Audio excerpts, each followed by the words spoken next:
Welcome in, everyone, to another episode of the Cover 2 podcast, where for this episode we're going to be reviewing and predicting the NFC Championship game. I'm joined with my dear friend, Zach. Zach, what's going on, bro? What's going on, everybody? Excited to be here, talk about some really important football coming up this weekend. Glad to be on the Cover 2 podcast and get this thing rolling.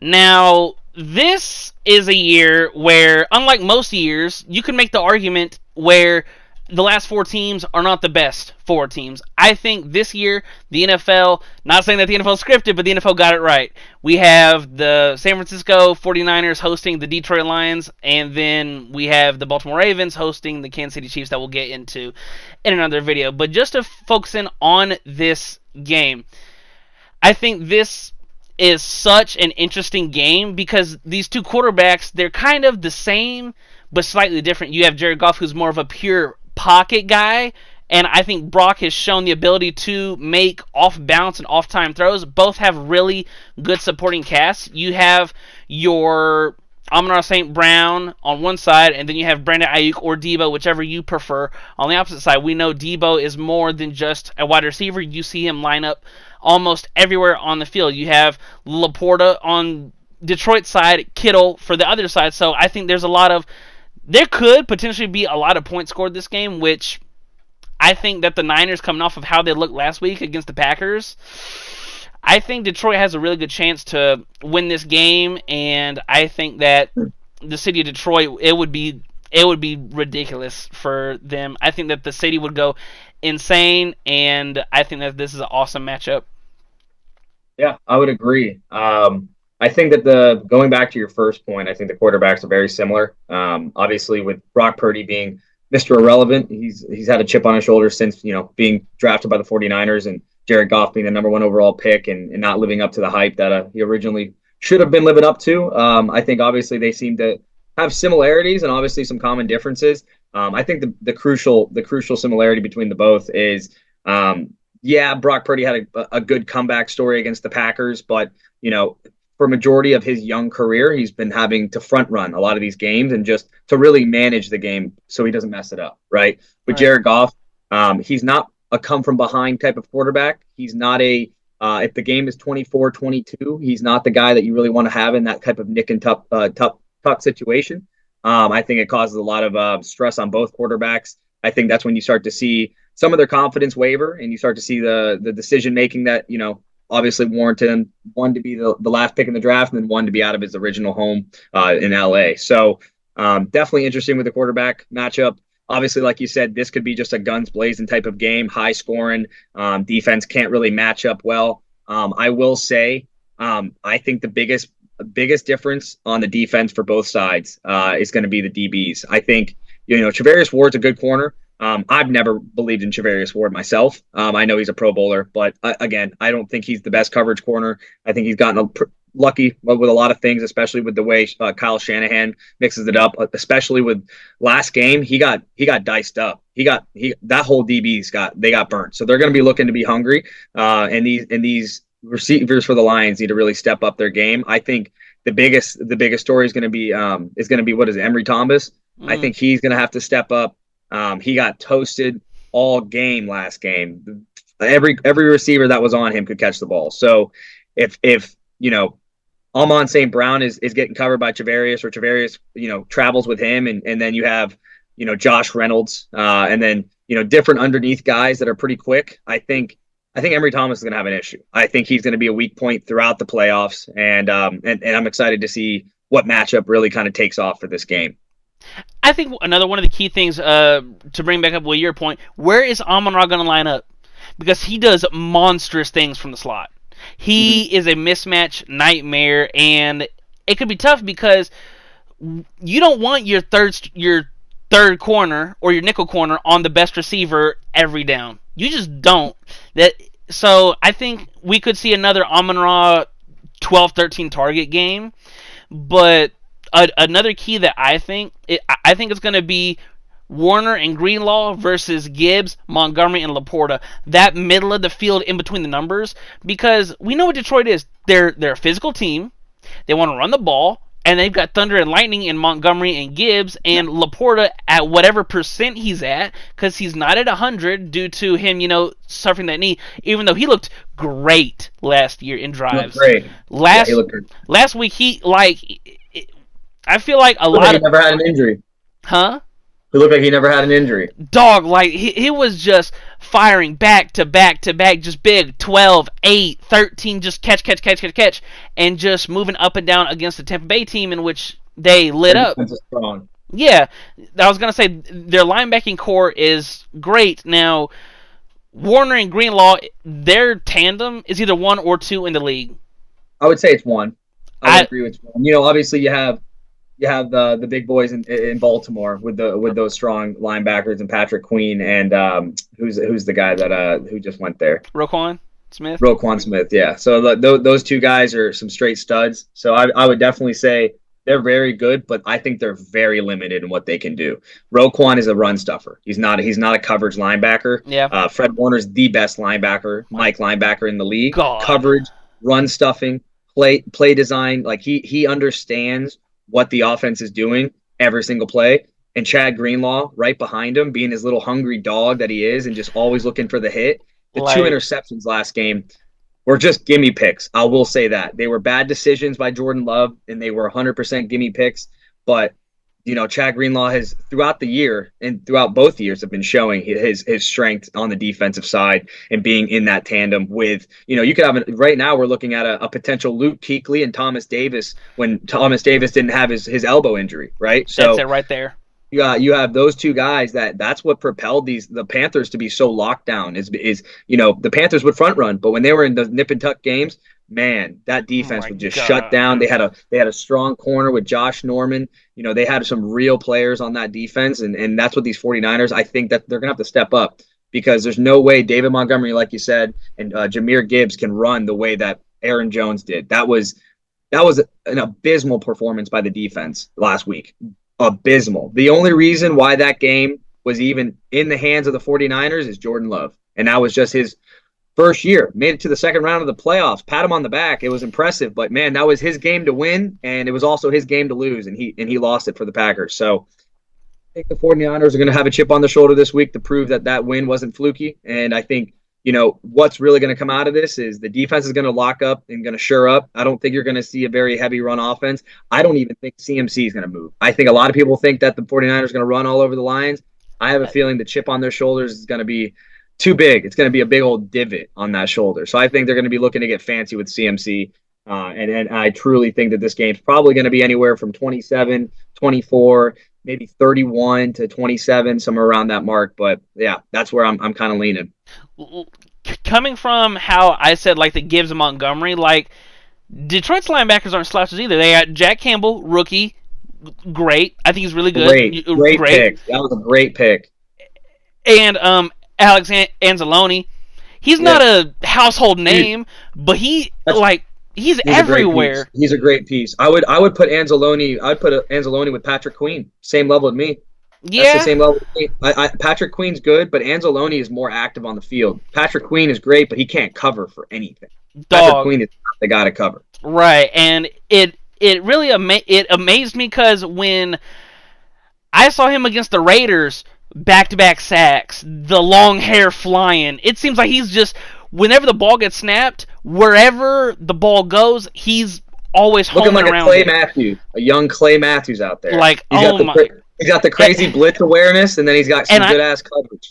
I was going to say, and I think he's a better off-the-ball linebacker than Clay was. Yeah, well, yeah, Clay was. Yeah, Clay was more off the edge. But, had AJ Hawk. So. Right. Like, a key thing is I saw a report yesterday that Debo's going to play. And with Debo playing, how many snaps does he get? How effective is he in those snaps? So, like, Brandon Ayuk is there, to me, Brandon Ayuk's their number one receiver. He's the one that's going to line outside every time, 85% of the game. Yeah. So, like, what do you do with Debo? Do you line him up and, would you... I'm trying to think of how I want to word this. Would you want to line him more in the slot or try and mix things up with him in the backfield? Have some backfield of like him, CMC, and then still have, or maybe line Kittle out wide for maybe some misdirections or. I think you're going to have a lot of Deebo Samuel being out in the slot, and a lot of misdirections. I just don't see Deebo lining up in the backfield, maybe as like a decoy. Main reason why is last game when he would be in the slot running shallow routes, he would catch the ball, no problem. He'd get open. But when he would take the hit, right? He's not injured in like the leg or anything like that. It's his shoulder. Yeah. And that always hits the ground no matter what. So if he goes in the backfield, it's a guaranteed he's getting smacked or at least getting hit pretty hard and taken to the ground. So I think they're going to limit that because they're going to want to use him in this. If they win this game, they're going to want to use him in the Super Bowl. So I think you're going to see a lot of play calling that's going to be designed to be catching, run after the catch for Deebo, not any sort of handoffs. I think that's where you might even see a Deebo Samuel throw to CMC. I'm feeling a little bit of a trick play in these games. Like I'm not thinking we're gonna see a Buccaneers fake punt against the Lions, right? Was that the sorry, that wasn't that. Was it the Bills? I want to say it was the Cowboys. No. It was last week. Last week? It was the Bills. The Bills. Punt. Yeah. Bills did a fake punt. I don't think that's happening. No. I don't think that's happening, but I think you'll see a Philly special per se. I think you'll definitely see that. That'd be awesome. Yeah, I mean, dude, Brock Purdy catches a reception. That'd be kind of crazy, dude. That'd be a nuts play to see. The NFL world will light up now with both these quarterbacks being good from inside the pocket. What do you know about pocket quarterbacks? You got to pressure them. So you got Bosa, who's great but hasn't played like it in 3 weeks. Chase Young, who's hit and miss right now against Penei Sewell and Taylor Decker, who I think are two outstanding tackles. And then on the other side, you have mainly Aiden Hutchinson and a bunch of other guys who aren't household names, but they play with heart, they play with dogs, and I feel like their motor is a little bit higher than like Chase Young's biggest thing is motor. And it seems as if I think this could be a game where Detroit just wants it more, right? And Aiden Hutchinson, I don't think Aiden's going to line up against Trent Williams. Maybe for 2 snaps, if that. Because I'm not going to line up best on best right here. I'm going to try and do what... Now, I'm not comparing... I'm not entirely confident that Trent Williams is healthy enough to take on a healthy Aiden Hutchinson who has no injuries this year. I truly don't think so. Because if you notice, Trent Williams, he's had mistakes in the past 3 games, including the regular season, where his footwork hasn't been good. He let up 2 sacks in the last 2 weeks. Yeah. So there is points where he's had weaknesses. I also think his injuries from earlier in the year are not fully healed. And also, I just think Aiden Hutchinson is just a dog. And him dealing with that, I think, is a lot for him. I truly, truly think you're going to see Aiden Hutchinson line up on Trent Williams a lot more than you think. And I think that's where Brock Purdy's going to be confused. He's not going to understand, holy cow, my blind side's being let up? What's going on? You know what I mean? And that's where you start seeing panic mode. I think that this is the battle of, like I mentioned earlier, the two, like these quarterbacks, they're kind of the same to a degree. One's better in the. That's a really good point. They're Kirk Cousins. You can win games with Kirk. If everyone's hitting on their cylinders, you don't need Kirk Cousins to do anything crazy. If the game is nip and tuck, you wish you didn't have Kirk Cousins. So right. when you think about the quarterbacks that are in the league, there's only a few that I can even think of when the game is very, very close that I'd have confidence in them driving down and taking the game. And these quarterbacks don't come to mind. I don't feel that, So they both crumble under pressure. They both make mistakes. And Brock Purdy to me did not play a good game last game. I don't care that he had a great drive. I do not care. Did he play 1 quarter or did he play the full game? Who put them in that position to be having to get a game-winning drive? So, yes, did he correct his mistakes throughout the game? For sure. But is correcting the mistakes the same as playing a good game? Not at all. No. So that's where I'm leaning. I truly think Jered Goff is going to prove these doubters wrong. I think it's the Lions' year. I think the Lions are the ones that are going to come in and they're going to shock the world. And I think we're going to see the Lions versus Ravens. And that's my prediction. But I will say I'm I'm hesitant on the defense for the 49ers, man, because they are filthy. They They're are a filthy. What handful. are they third? I think they are like if I were to do a tier, it's hard to say they're not two because you have arguments like Cleveland, who's out, Chiefs statistically, who's playing Or two? great, yeah, and then you have like Baltimore, who's off the charts, outstanding, and then the Yeah. Niners. Those are just four good, arguably great defenses right now. Mind you, the 49ers without Chase Young were not doing anything. They weren't getting a pass rush. No, So it the was Chase literally Young Nick save acquisition, us. yeah, the Chase Young acquisition, he may not be having a direct impact on the numbers of like tackles for losses or But sacks, but he's allowing health for the other defenders to come in and take a break. right, and like Hargrave's really good. Yeah, You I have don't think they're going to be Hargrave. able to. You I have. don't think they're going to be able to re-sign Chase Young. It's gonna be the only reason why they could is because Brock is still super. Oh my God, he's making what 800,000 a year.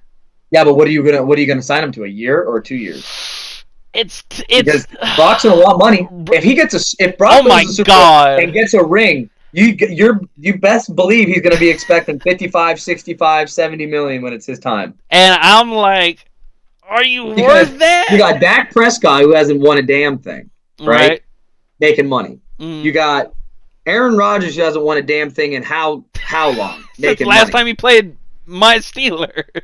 Yeah, so I'm saying if you see a quarterback that gets any sort of money, it's well deserved if they win the Super Bowl. So Brock Purdy will absolutely be like, hey, I won the Super Bowl. I don't care if you believe the roster was the reason why we won. I still got you the ring, because you could say the same thing about the Rams and Jared Goff didn't get him over the line.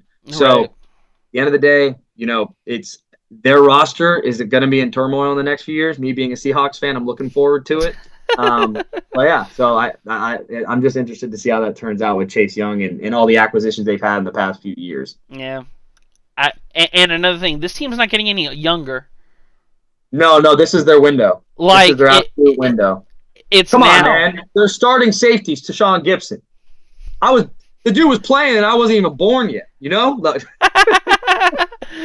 Like, this team it's not a young, like... Was he not? Did he not play with DRC and Antonio Cromartie? They got 9 fucking kids. I remember this crazy comms. I remember Sean Gibson when he was with the Browns, and I was like, oh, he's a Jag. He's just a guy. He's just a guy. And then he comes to the Niners, and it's like, okay. No, what happened to that dude? Barry Church is out of the league. He played with Barry Church. That's a hell of a throwback name, Barry Church. Man, Barry Church, if you ever see this, no disrespect, you made the NFL. You made it further than we did. Dude, he made Pro Bowl. He did make I think he did make a Pro Bowl. Yeah, he made a Pro Bowl. So I'm not bragging. He made a Pro Bowl too. Right. But man, dude, have you seen the way Deshaun Gibson moves? That man's got arthritis, setting in. Them hips look a little tight. Looking like Kenny from NBA TNT with them knees. That's awesome and funny. I think that, so your prediction, Niners pull off the upset and shock the world. No, Lions. Oh, Lions. Lions upset the world, and I believe it or not, I don't have the Lions winning the game by 3 or anything. Oh, like so you think I have the Lions winning it by a touchdown. You remember the first week of the playoffs? Who took the Packers? And who took the Packers by more than? I said it wasn't going to be close. You did. Yeah, I said it wasn't going to be close. My gut was telling everyone was falling for the trap of the Cowboys. But when I watched the Cowboys play my Seahawks on Thanksgiving, right? I saw a torchable defense, and I see the Lions have a great offense. I just didn't see the Cowboys on the back end being that good. The whole Javon Curse having great picks and leading the league and all this. I'm sorry, with pick sixes, booey. Because what happened when he played against DK? Bland? What did DK do? You mean Deron Bland? Deron Bland. I'm sorry, Javon Curse was also on that team, wasn't he? Yeah, he was safety. Yeah, safety. But what team is he on now? He's still on the Cowboys. Oh, he's on the Cowboys. Yeah. Well, there you go. Deron Bland. What happened to him? Dog. Man got scorched. So again, the defense is good for the Cowboys. and the Lions showed that when they played them in the regular season. Okay, but when I tell you that there is not going to be a secondary that can cover the Lions' offensive players, I promise that. The only thing the Lions need, who have a great O-line, is to hold the blocks, is to really watch for Jered Goff, give him the time to throw. If you can do that, these Lions are going to pick these 49ers apart. I have a feeling. I have a really strong feeling. So my final prediction is going to 36 to 20, or actually let's go 36-30. 6 points. I think it's going to be because Dan Campbell's going to go for 2 and he's not going to get it. That's going to be the only thing. They score the go-ahead touchdown, then Dan Campbell throws his balls on the table. It's like, you know what? If they score, they got to go for 2. And then, yep. Yeah. Wow, that's 66 points. That's a... Because the spread's 7.5, right? Yeah, the spread is Niners are favored by 7.5. Yeah. That's a 13.5 point swing. That's a lot, but I think it's so hard to pick against the Niners because if I pick the Niners, you know why? They got an all-star roster. Their roster's awesome. Purdy have the best roster. Yeah. They have the best roster. They do. They have the best. There's no question they don't have the best roster. Yeah, their quarterback may not be a Lamar Jackson or may not be still an MVP candidate. But you know what it is? Right? So you know he is. Oh, my bad. Continue. He's great for the system.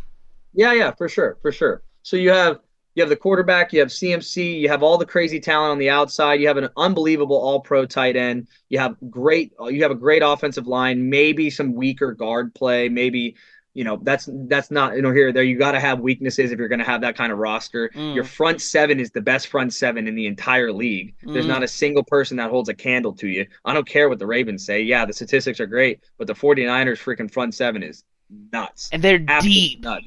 They're deep on the defensive line. They're deep. Their corner, they have one good corner. Well, that's it. Yeah. So you're going to start, I'm telling you, you're going to see Jered Goff getting a lot of give me. Then you're going to see the 49ers be like, what's going on? Why are we not stopping them?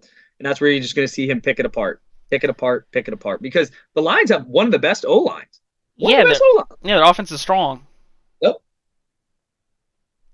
You know what? I'm going to do it. I'm going to ride your coattails. Give me Detroit to pull off the upset and represent the NFC in the Super Bowl. And it's what the whole NFL world wants. It's a underdog Cinderella story when we can't even call them an underdog because of how they finished the year last year. Yep. How they finished the year last year, and everyone's like, these Lions are coming. And then throughout the whole year, it's like they're a good team. And then I remember they went to Baltimore and got their heads kicked in. And then they went to Dallas and was a 2-point away from stealing it.